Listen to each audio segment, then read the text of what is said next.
Hello, hello viewers and learners, আসসালামু আলাইকুম। আমি মোহাম্মদ আব্দুল হালিম, ইংরেজির শিক্ষক। আমি ইংরেজি শেখার একটি লেসন নিয়ে আলোচনা করব। 20টি ইংলিশ সেন্টেন্স থাকবে। প্রতিটি সেন্টেন্সে একটি বা দুটি করে ব্ল্যাঙ্ক বা ফাঁকা স্থান থাকবে। ব্ল্যাঙ্ক পূরণের জন্য 5টি করে অপশন থাকবে। সঠিক উত্তরটি নির্ণয় করতে হবে। আমরা এমসিকিউ পদ্ধতি অনুসরণ করে উত্তরগুলো নির্ণয় করব। শুরুতে প্রথম সেন্টেন্সটি হলো, he is a kind of man who does not do even a simple favor without dash. তিনি এমন একজন মানুষ যে বিনিময়ে কিছু সুবিধা না পেয়ে সামান্যতম উপকার করেন না। এখানে একটু কথা বলে নেওয়া দরকার।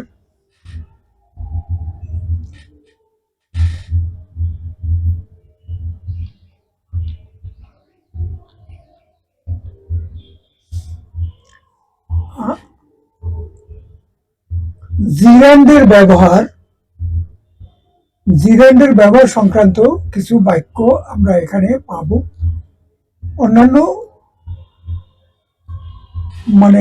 অন্যান্য পদ্ধতি অন্যান্য প্রবলেম সহ বাক্যও থাকবে, কিন্তু জিরান্ডের প্রবলেম সহ বাক্য এখানে বেশি থাকবে।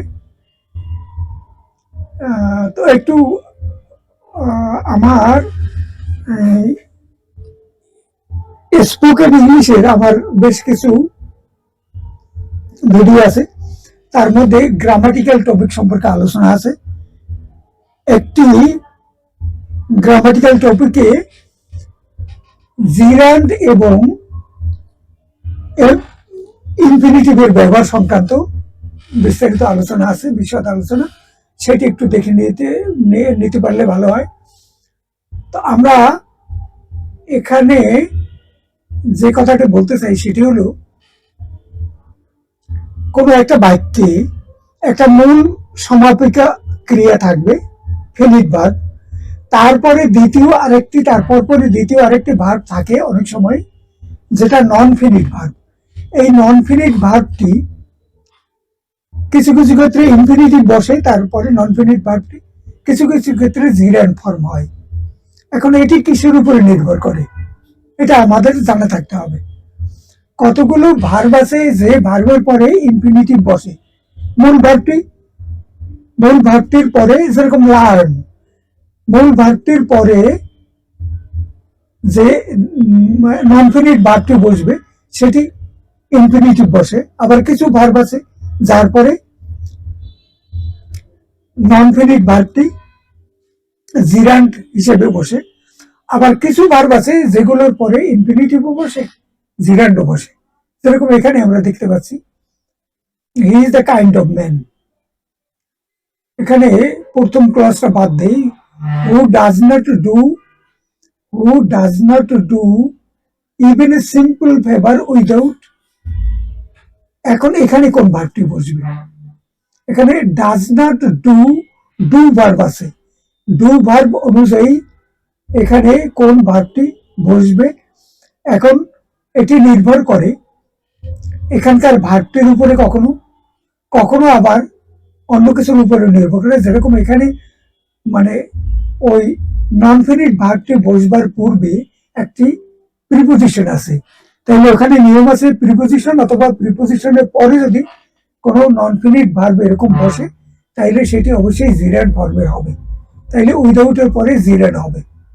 এটি যদি আমাদের জানা থাকে, তাইলে বাক্যের এই সমস্যাগুলোকে ধরে ফেলা এবং সেইটিকে কারেক্টলি ইংরেজি বলা বা লেখা, এটাতে সুবিধা হয়। সেজন্যই এই জিরান্ড এবং ইনফিনিটিভের কিভাবে ব্যবহার বা কিভাবে প্রয়োগ হয় সেটি আমাদের ভালো করে জানা দরকার। আমরা এখন মূল বাক্যে চলে যাই। He is the kind of man who doesn't do even a simple favour without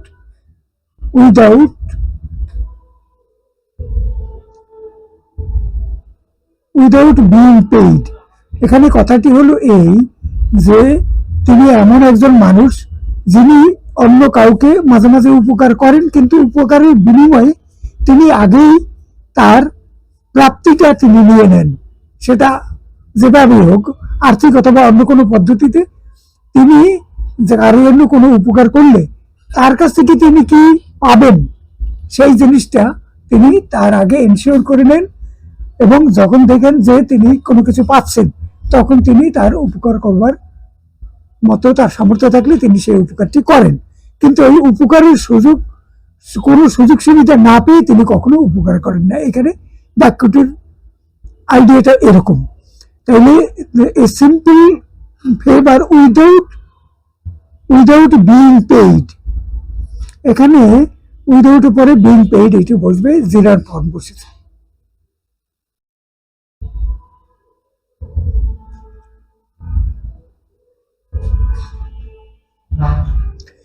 দ্বিতীয় বাক্য, hey mummy, have you seen my dash shoes. চলো মামি, তুমি কি আমার মাকে মামি বলে, বিদেশি লোকেরা মামি বলে এবং অন্যান্য ভাবে মাম বলে, নানাবিধ ভাবে তারা ডেকে থাকে, কিন্তু মামি একটা খুবই কমন জিনিস। মা, তুমি আমাকে আমার জুতো কি দেখেছো, যে জুতা পরে আমি দৌড়াই, রানিং শুজ। কোন শুজ? Running shoes. তাইলে এখানে রানিং কথাটি হবে। এখানে বিশেষ ধরনের জুতা, যা হচ্ছে রানিং শুজ। সি অপশনের উত্তরই সঠিক। Sentence number 3, I am looking forward to dash my brother. He has been abroad for 3 years.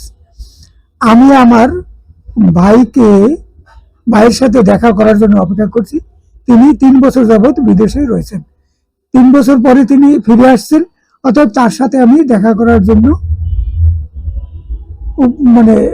উপস্থিত রয়েছি। এখানে লুকিং ফরওয়ার্ডের পরে লুকিং ফরওয়ার্ড টু এটি একসাথে হয়। লুকিং ফরওয়ার্ড টু এটি একটি প্রিপোজিশনাল ফ্রেজ, এর পরে জিরান ফর্ম হবে। I am looking forward to seeing my brother. I am looking forward to seeing my brother. He has been abroad for 3 years. এখানে C অপশনের উত্তরই সঠিক। পুরো বাক্যটি হবে, I am looking forward to seeing my brother. He has been abroad for 3 years. এবারে sentence number 4, What is the point dash him in the middle of the night? We can call him in the morning. মধ্যরাতে তাকে phone করার মানে কি প্রয়োজন? আমরা তাকে সকালে ফোন করতে পারি। What is the point of, এখানে পয়েন্ট অফ আছে, ও পয়েন্ট অফ এর হোয়াট ইজ আছে একটা মূল ভার্ব, তারপরে পয়েন্ট অফ আছে, প্রিপোজিশন আছে, অর্থাৎ প্রিপোজিশনের পরে বসাতে হবে gerund form. Phoning, what is the point of phoning, C অপশনের। What is the point of phoning him in the middle of the night? রাতের বেলা তাকে ফোন করার কি প্রয়োজন? We can call him in the morning, সকালবেলা তাকে আমরা ফোন করতে পারি। সি অপশনের উত্তরই সঠিক, জিরান ফর্ম।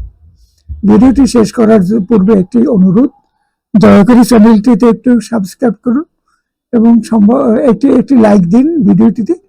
সম্ভব হলে অন্যদের সাথে এই ভিডিওর ব্যাপারে, ইংরেজি শেখার ভিডিওর ব্যাপারে একটু শেয়ার করুন। Thank you everybody. এবারে sentence number 5, nothing can prevent you from dash, you are mortal like everyone in the world. কোনো কিছুই তোমাকে মৃত্যু থেকে রক্ষা করতে পারবে না, পৃথিবীর অন্য যে কোনো মানুষের মতো তুমি মরণশীল। Nothing can prevent, prevent verb আগে আছে, প্রিভেন্টের পরে এমনিতেই ফর্ম আছে ফ্রম এবং জিরান ফর্ম। প্রিভেন্টের পরে তারপরে একটা প্রোনাউন থাকবে, তারপরে ফ্রম এবং জিরান ফর্ম হবে। এটি প্রিভেন্টই এটা নির্ণয় করে। তাহলে এখানে হবে প্রিপোজিশন, ফ্রম প্রিপোজিশনের পর নন ফিনিট ভার্ব বসবে, জিরান ফর্মের হবে। এই অপশনের উত্তরই সঠিক, ডাইং হবে। Nothing can prevent you from dying মৃত্যু থেকে তোমাকে কেউ রক্ষা করতে পারবে না, কোনো একদিন তোমার মৃত্যু হবে। ইউ আর মর্টাল, তুমি একজন মরণশীল মানে মানুষ। Like everyone in the world, পৃথিবীর অন্য যে কোনো মানুষেরই মরতে হবে, তোমারও তাই। মৃত্যু নির্ধারিত, এটি অ্যাভয়েড করার কোনো উপায় নেই। Sentence number 6। According to reports, most wives don't mind their husbands dash World Cup. They even like to watch with them. রিপোর্টে বলা হয়েছে অধিকাংশ স্ত্রীরা তাদের স্বামীদের বিশ্বকাপ খেলা দেখায় আপত্তি করেন না, এমনকি তারা নিজেরা স্বামীদের সাথে ওই খেলা দেখে থাকেন। এখানে mind, don't mind, most wives don't mind their husbands, মাইন্ডের পরে জিরান্ড ফর্ম হবে। এখানে মাইন্ড ভার্বের পরে জিরান্ড ওয়াচিং হবে, তাইলে সি অপশন উত্তর সঠিক, সিতে আছে watching. According to reports, most wives don't mind their husbands watching world cup, they even like to watch with them, তারা নিজেরাও তাদের সাথে খেলা দেখতে গিয়ে থাকেন। Sentence number 7। Please stop dash in the back.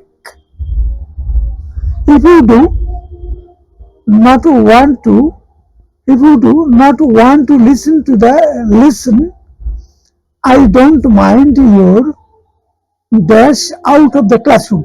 এখানে বলছে যে পিছনে বসে তোমরা কথা বলো না, যদি তুমি বলতেই চাও তাহলে তোমরা ক্লাস যদি শুনতে না চাও তাহলে তোমরা বের হয়ে চলে গেলে আমি কোনো কিছু মনে করব না। দুটি অপশন আছে, দুটি ব্ল্যাঙ্ক আছে। প্লিজ স্টপ, এখানে জিরেন্ড হবে, স্টপের পরে এখানে please stop talking in the back, পেছনে বসে ক্লাসের পিছনে বসে কথা বলা বন্ধ করো। ইফ ইউ ডু, যদি তুমি কথা বলতে চাও, not want to listen to the lesson, তাইলে ক্লাসের লেসন তো তোমরা শুনবে না, যদি তাই করো, I don't mind, আবার don't mind আছে, তারপরে জিরাড হবে, don't mind your going out of the classroom, classroom থেকে তোমরা চলে গেলে আমি কোনো কিছু মনে করব না। তাহলে এই অপশনের টকিং এবং গোয়িং এ সঠিক উত্তর। What about dash the Titanic? No, I can't stand dash a film for more than 3 hours. 3 ঘন্টা চেয়েও বেশি সময়, সাধারণত 3 ঘন্টা, 2.5 ঘন্টা, 2 ঘন্টা 2.5 ঘন্টা করে একটা সিনেমা হয়, কিন্তু টাইটানিকে অনেক বেশি বড় ফিল্ম এবং ব্যাপক মানে এখানে দেখানোর বিষয় ছিল, যার কারণে 3 ঘন্টার সময়ের বেশি সময় ধরে এই সিনেমাটি তৈরি করা হয়েছে। তাইলে এখন এখানে দুজনের কথা হচ্ছে এ এবং বি। তো মানে এই জিজ্ঞেস করছে যে টাইটানিক সিনেমাটি দেখার ব্যাপারে তোমার মতামত কি। বি বলছে যে নো, আমি 3 ঘন্টার বেশি সময় ধরে একটি সিনেমা দেখব, সেটা কোনোভাবেই সম্ভব নয়। টাইটানিক সিনেমা দেখার ব্যাপারে তোমার মতামত কি। বি বলছে না, আমি 3 ঘন্টার বেশি সময় ধরে চলা একটি সিনেমা দেখতে পারবো না। এখানে হোয়াট অ্যাবাউট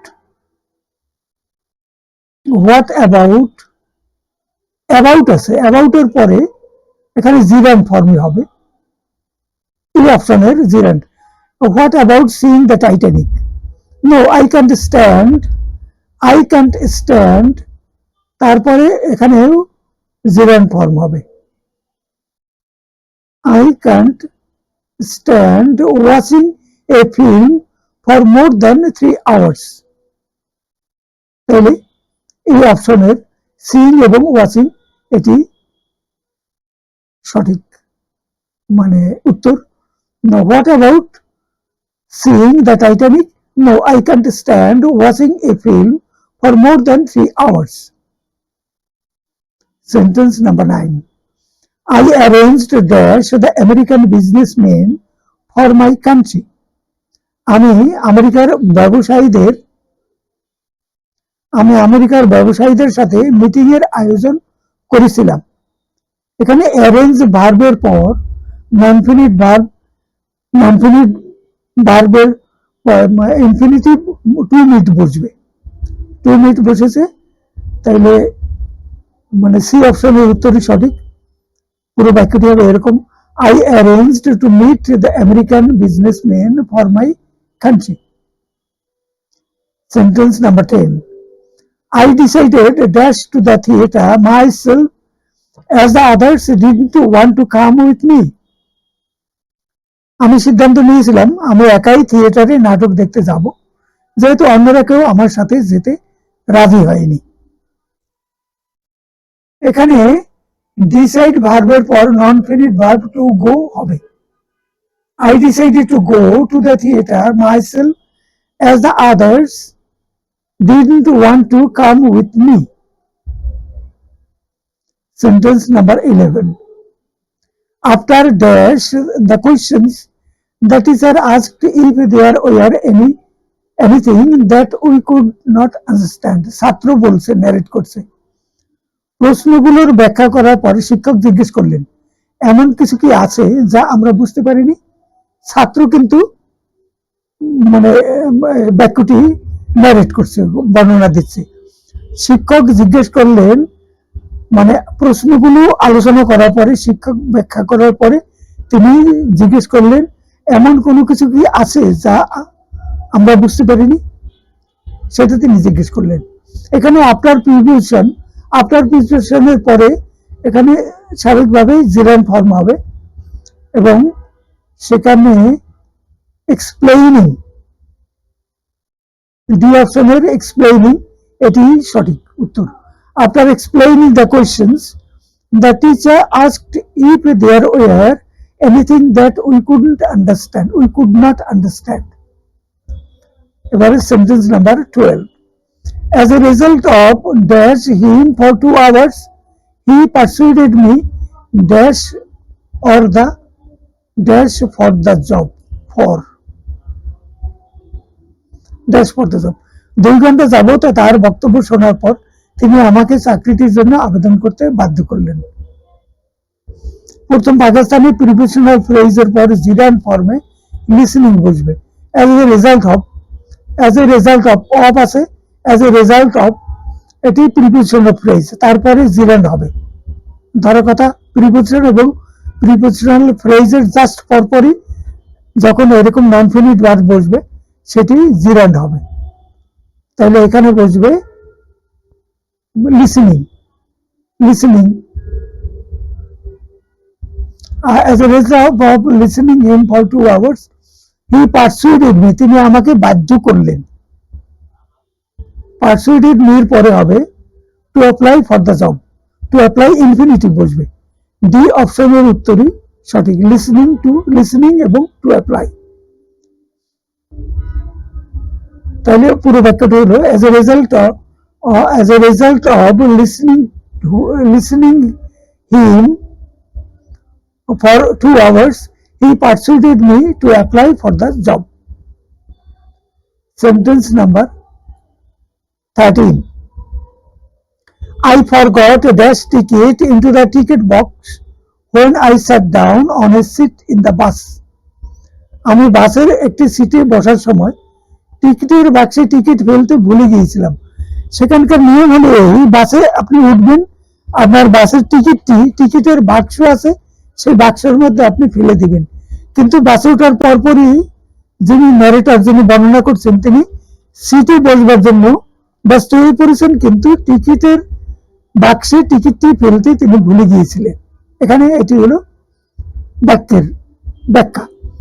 আই ফরগট এরপরে ইনফিনিটিভ টু পুট হবে। I forgot to put ticket into the ticket box when I sat down on a seat in the bus. To infinitive বসবে এখানে। He hasn't decided yet whether that's the English course or the Spanish course. তিনি এখনো ঠিক করেননি তিনি ইংরেজি না ফরাসি ভাষার কোর্স পছন্দ করবেন। এখানে ডিসাইড ভার্ব অনুযায়ী ই অপশনের to choose to choose the সঠিক answer.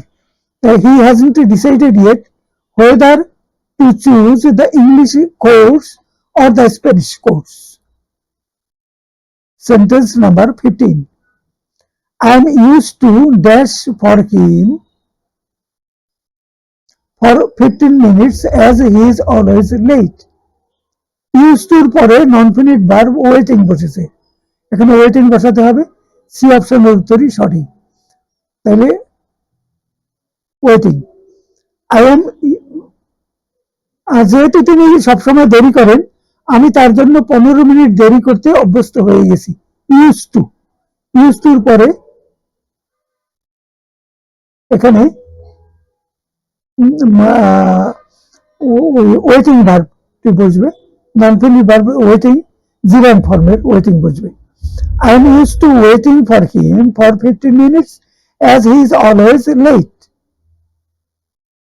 Sentence number 16. I object to dash that much price for such a small thing. এত ছোট্ট একটা জিনিসের জন্য আমি অত বেশি টাকা দিতে মোটেই প্রস্তুত নই, মোটেই রাজি নই, আপত্তি আছে আমার। এখানে object verb, object to, object মানে আপত্তি আছে, অবজেক্ট ভার্ব অনুযায়ী এই অপশনের পেইং হবে এখানে সঠিক উত্তর। পুরো বাক্যটি হবে I object to paying that much price for such a small thing. Sentence number 17. I wanted him dash to the meeting in a formal suit because there will be some important businessmen that we can form relationships with. আমি তাকে আনুষ্ঠানিক sweet পরিধান করে meeting আসতে বলেছিলাম, কারণ ওই সবাই কিছু ব্যবসায়ী আসার কথা ছিল, যে ব্যবসায়ীদের যাদের সাথে আমাদের ব্যবসায়িক সম্পর্ক হওয়ার কথা ছিল। সুন্দর ফর্মাল পোশাক পরিহিত থাকলে সুবিধা হয় কথাবার্তা বলতে। এখানে এই অপশনের টু কামই সঠিক উত্তর। তাহলে I wanted him to come to the meeting in a formal suit because there will be some important businessman that we can form relationship with. Sentence number 18. He never invites us dash with him as he likes dash alone. তিনি কখনো আমাদের নিমন্ত্রণ করেন না তার সাথে যাওয়ার জন্য, যেহেতু তিনি একাই থাকতে চান। এখানে ইনভাইট ভার্বের পর ইনফিনিটিভ টু গো বসেছে, টু গো, এবং দ্বিতীয় পাকিস্তানি বসেছে লাইক ভার্বের পর বিইং বসেছে, লাইকস এবং তারপরে বিইং অ্যালোন। সি অপশনের উত্তরই সঠিক। সি অপশনে টু গো এবং বিইং। পুরো বাক্যটি হবে he never invites us to go with him as he likes being alone. এখানে দুটি ক্ষেত্রে একটি ইনভাইটের কারণে এখানে এটি হয়েছে ইনফিনিটিভ, আর এখানে লাইকস ভার্বের কারণে এখানে বিইংটি হয়েছে, জিরান ফর্মটি হয়েছে। এবারে sentence number 19. He advised me dash for that job because he knows that I need dash it for its high salary and career. তিনি আমাকে উপদেশ দিয়েছিলেন ওই চাকরিটির জন্য আবেদন করতে, কারণ তিনি জানেন উচ্চ বেতন ও আমার ক্যারিয়ার গড়ার জন্য ওটির জন্য আমার আবেদন করা দরকার। তাহলে এখানে দুটি পাকিস্তানি ইনফিনিটিভ টু অ্যাপ্লাই হবে। ডি অপশনের উত্তরই সঠিক, ডিতে আছে টু অ্যাপ্লাই এবং to apply. He advise me to apply for that job because he knows that I need to apply it for its high salary and career. Now the last sentence number 20. I think we will have a lot of difficulty in dash a place to park the car. আমার মনে হয় গাড়িটি park করার জন্য, গাড়িটি যেখানে রাখা হবে কিছু সময়ের জন্য একটি স্থান খুঁজে বের করা বেশ কষ্ট হবে। এখানে ইন ইন আছে প্রিপোজিশন, তো ইনের পরে এখানে জিরান্ড ফর্ম হবে, তাহলে ফাইন্ডিং হবে, ফাইন্ডিং এটি সঠিক উত্তর হবে, বি অপশনের finding. Now, I think we will have a lot of difficulty in finding a place to park the car. তো এভাবে 20 সেন্টেন্সেস শেষ হলো। তো শেষ করার আগে আবার ওই অনুরোধটি নতুন করে বললাম যে দয়া করে চ্যানেলটিতে সাবস্ক্রাইব করুন এবং ভিডিওটিতে লাইক দিন, সম্ভব হলে অন্যদের সাথে শেয়ার করুন। Thank you all.